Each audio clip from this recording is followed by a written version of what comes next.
friends, and welcome back to my channel. My name's Nicole Smith, and in today's video I want to cover what they really are not telling you about Jacksonville, Florida.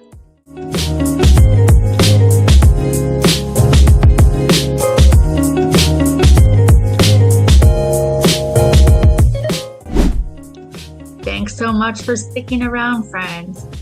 My name's Nicole Smith. In case you don't know me, I am a realtor here in Metro Jacksonville, and I love what I do. So whether you're thinking about moving here in 2 months, 2 weeks, or 2 years, reach out to me today.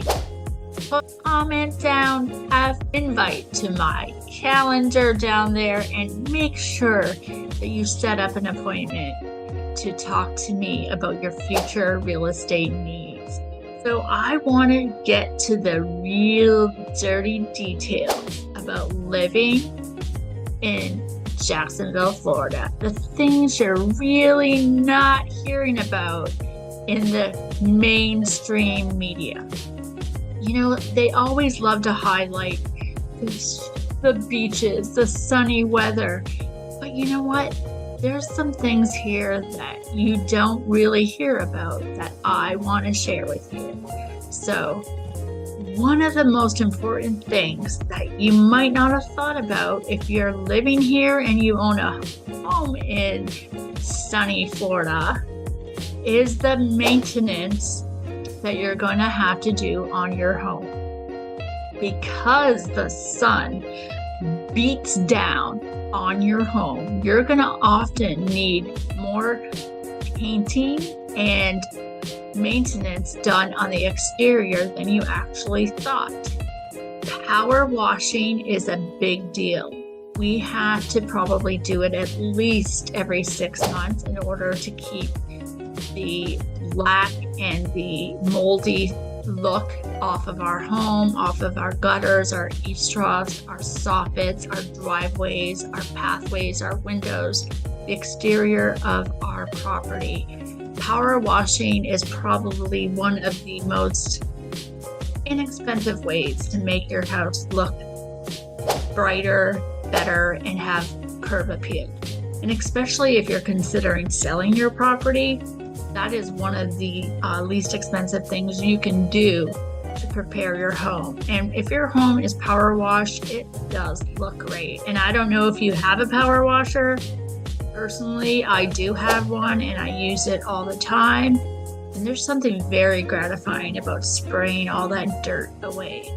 Because we're so moist here, it rains every single day in the summer, and right now we are in our rainy season, and right now this is the end of June going into July, and it will rain almost every day for at least 20 minutes. And what that does is add the moisture to the air, which puts this black kind of moldy sooty look onto your sidewalks, your driveways, even your fences. So you have to really take care of that and maintain it. And if you're in an HOA community, they will actually send you notifications if your home is not looking clean and tidy.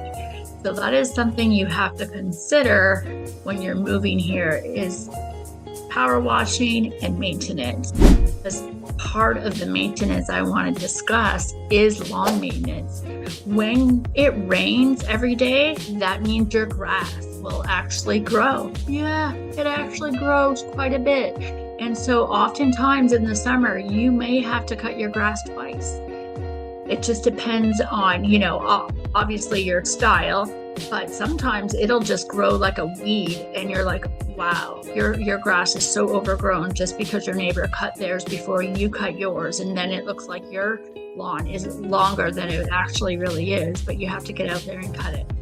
So that is an expense that you may want to contract out because it gets so hot here in Florida, and you may not want to cut the grass because it is hot in the morning, it's hot in the evening, and maybe it's just not your jam. Other people love doing lawn work, so you just have to get into your routine and figure out what time of day you can do it, and maybe you have to do it on your weekend. but that is definitely an added expense that they don't want to talk about. And you have to consider that maintenance adds up. It definitely adds up. The other item that they're not talking about too often down here is the cost of homeowners insurance and the cost of auto insurance. So depending on where you live, you may not find it expensive, but this year we have had quite a hike in our rates. And it's because we're losing a lot of insurance companies. They are abandoning us here in Florida. Even though Jacksonville hasn't been hit with a head-on direct hurricane, in years, we did have some surges and they actually come through, but mainly they became tropical storms when they were here. And we did get flooding along the shoreline, and then even into the downtown core, there was some flooding in some of our hurricane warnings and tropical storms. That has made the insurance companies abandon us. So there's some insurance companies that have stayed, and they are realizing that they're going to charge more because they can. And so everybody's insurance has gone up this year.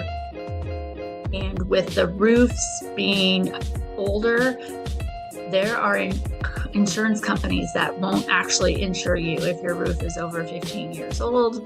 So that has to be an issue for some people.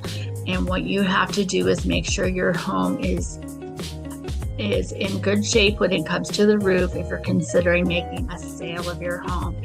If your roof needs replacing, it may have to be part of the negotiation because the seller may not be able to get homeowners insurance. And if they need homeowners because they have a mortgage, that is a deal where you're going to have to start considering either replacing the roof before you sell it or doing it as a contingency where you're maybe sharing the cost with a new buyer.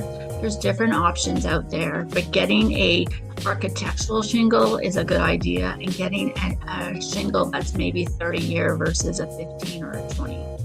Those are options that you may have. And prior to selling your property, you may want to get a roofer out there to give you an assessment so you have a really good idea. It's even actually a good idea get a home inspection before you try to put your home on the market, just so you could fix all the little things that a future home buyer may look at, and that way you'll save money in the long run.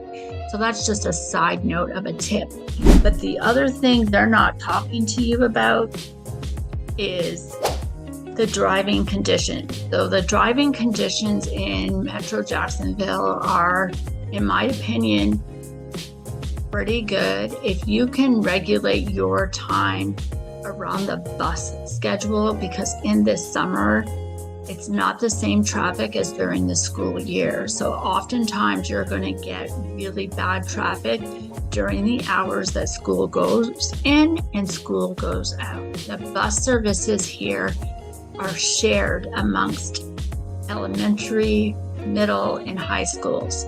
So they stagger their starting and ending times based on the busing. So for example, one school might start at 7 a.m., one's going to start at 8 a.m., and one's going to start at 9 a.m.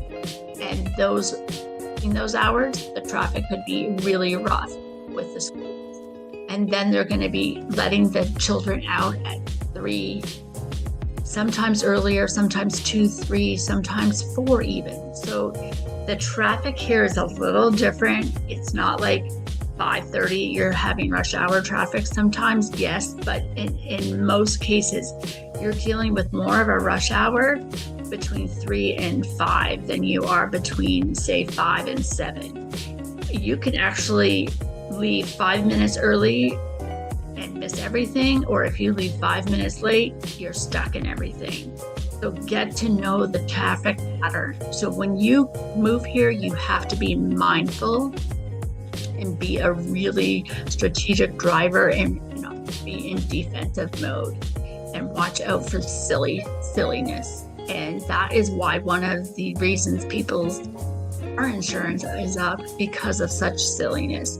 So to go back to insurance, yes, some of your auto insurance is a little more expensive here than others, but in the same regard, it just depends on where you're from. Obviously, the make and model, year, and so on of your car has an effect on insurance, and of course your driving record. But I'm saying generally, I have 3 drivers under my insurance right now, different age cars, all used, some older than the other, but between the 3 of us, we are paying, I think, close to $700 for 3 cars every month, just to give you an idea of our insurance. So it really does depend on the car, the driver, the age of the drivers, but I don't think that's bad. One of the other things that they don't talk about is the water. What do you mean by the water? I mean the drinking water. The drinking water here is awful. I mean awful. Do not drink the tap water. Absolutely. And when you go to a restaurant, if you happen to come into town and you go to a restaurant and you always get water, ask them, is it filtered water or tap water? Because don't even waste your time if it's tap water. It will smell like a sink, like a toilet, I should say. You don't want to drink it. It doesn't taste good. So another expense you may have is getting a water filtration system. And if you're not going to do that, you're going to buy bottled water. You're going to buy the big 5-gallon jugs and have a water dispenser. You're not going to drink the water. You might not even want to cook with the water. And in some cases, you might not even want to shower in the water because you might have very sensitive skin. So you're going to need a whole water system set up in your home, which there's a lot of companies here that offer that. And in some of your new construction, they're actually going to ask you if you want to opt in for that plumbing part and get it done afterward, because it is very common here to have a water filtration system and a water softener system. That is normal. The other thing I want to kind of touch on that you may have heard it here and there, but we have some very unique critters here in Florida. The critters here, of course, you know cockroaches, but maybe the cockroaches you've seen are the teeny tiny ones that are kind of associated with grease, and they like to live in your kitchen and eat your food, and you have to get rid of them because they're dirty. Well, the cockroaches here are called palmetto bugs, and they have wings, and they fly, and they're big, very big. And they're harmless, but they will freak you the heck out. And I've had some fly at me through the sink. I had them fly out of the shower. I've had them just be hanging out, and I don't like them. They tear, and I will crush that bug if I see it. And you know, it's a part of Florida, but you're gonna have to start paying for pest control. If you're not used to paying for pest control, this is an added expense that you're going to have, because we are also known to have termites here. So if you're going to buy a home, make sure you get a termite inspection, because your whole foundation be rotting out because of the termites eating it. I couldn't close on a house because we found the whole foundation was full of termite damage, and the whole foundation needed to be replaced, and it was a house. So very important to make sure you get a termite inspection if you're buying a home here, and also to get your home under a termite bond, and to pay for your monthly, or they do it quarterly, bug inspections and bug treatments, because there's spiders here, there's snakes here. there is a lot of hornets' nests, and they just seem to love making their little mud homes by your front door and by your back door. They love to just be there. And I don't know about you, but I don't like hornets and I don't want them near me. So your bug inspectors will take care of that. A creature that's kind of unique that you might not see everywhere, depending on which part of the country you live in, is armadillos. And I haven't seen them too often, like just walking through the streets, but I see them dead on the side of the highway all the time. And their little legs are just up in the air and you can see their long tail and they're just dead. Like, that is roadkill. So you're getting new forms of roadkill. And of course, we have gators in Florida. I'm sure you've heard of it. Some people come here and they're like, are there really gators here? Yes. I have never personally seen a gator walking through the neighborhood, but I've seen it on the news. I've seen it from customers that, live on man-made lakes, and they will find their way into a man-made lake and they will live there. And in some communities, they won't get rid of them until they're over 5 feet long. But they can climb fence, they can break through fences.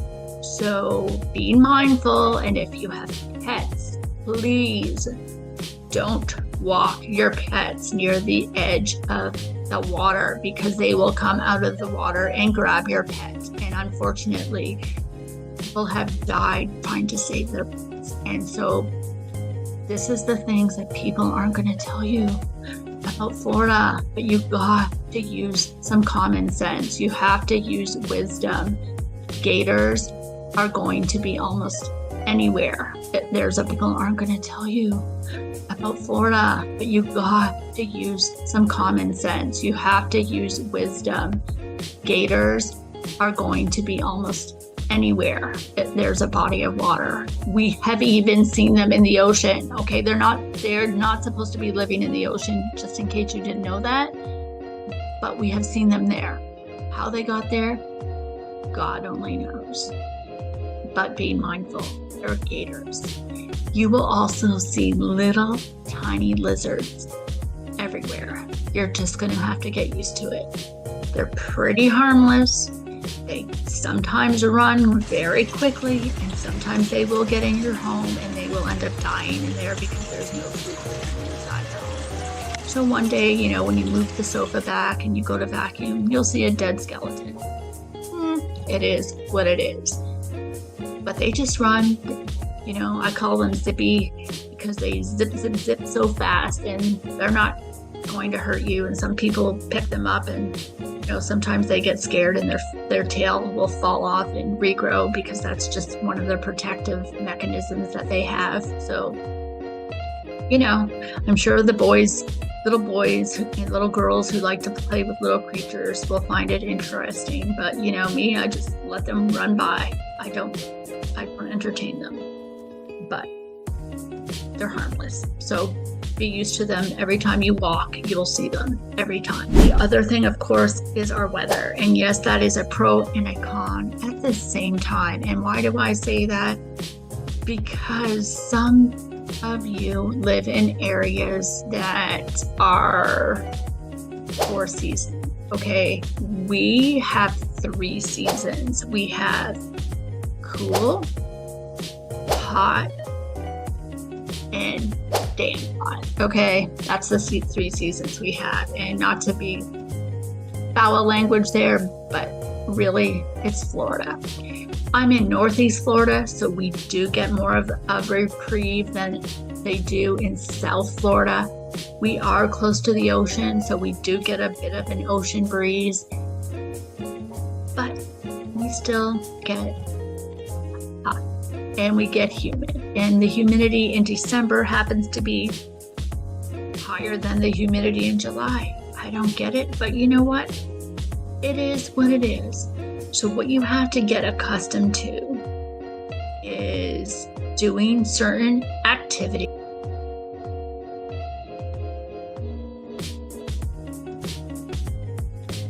ice early in the morning when it's hot. You also have to get accustomed to how you grocery shop, what you keep in your car when you're going to go grocery shopping. Make sure if you're running errands, you're stopping at the grocery store last. Okay, you're going to go straight home with your ice cream, straight home with your meat, straight home with your milk. It will spoil, it will go bad, it might melt, all those fun things. You will have to have cooler bags, you'll have to have coolers. Depends on how far you are from a grocery store, but you have to think about those things. You may want to get a reflector put in your car so the sun is not reflecting on the windshield while you're shopping. That will help a little bit.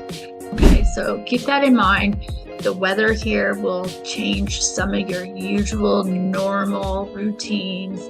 You might be a walker in the afternoon. Well, now you're going to have to either walk early in the morning or in the evening. You might like to do activities outside. So in the summer here, you're going to modify your schedule. For people who live here, summer is more like what you would say is winter up north. And why do I say that? Well, when you're living in a cold climate, you don't tend to do as many activities unless you really love skiing, ice fishing, snowmobiling, hiking out in the cold. So you would modify your lifestyle in the winter. Well, we modify our lifestyle in the summer because it's too hot to be. And yes, we'll go to the ocean, but we'll only take it, in small amounts. Here, the ocean has been getting a lot warmer now. In May this year, the temperature in the ocean was up 6 degrees more than it's ever been. We were at 88 degrees in the ocean in May, and those are record highs. So with the ocean being warmer, that's bringing the sharks in because they're looking for food. So you have to be thinking global warming, whether you want to believe it or not, it's happening. And everything in our ecosystem is going to be changing. So you have to think, feeding time for sharks used to be at dusk. Well, it's changing now.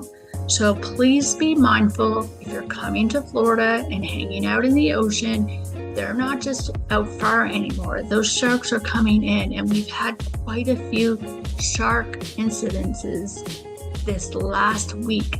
8 people in 1 week were attacked by sharks and some died. So you have to realize it's their home that you're playing in. And be mindful, the weather's changing and they're adapting so that they can survive. So we also have to adapt so we can survive. So be very, very careful. And with that, there's also riptides. And if you're not familiar with a riptide will come and get you. And what you have to do is remain calm is the number one thing. Lay on your back and float. Don't try to fight the riptide. If the riptide's going this way and you're feeling like you just need to move, you go in the opposite direction. Not in towards shore, you go sideways. These are what all the professionals have trained and shared on the news about riptides. So if you and your children are out in the ocean, please be mindful of riptides and make sure you just stay calm, float on your back, let it finish up, don't panic, don't fight it, and by all means go sideways, not in the same direction of the riptide. That's just another extra tip I'm going in.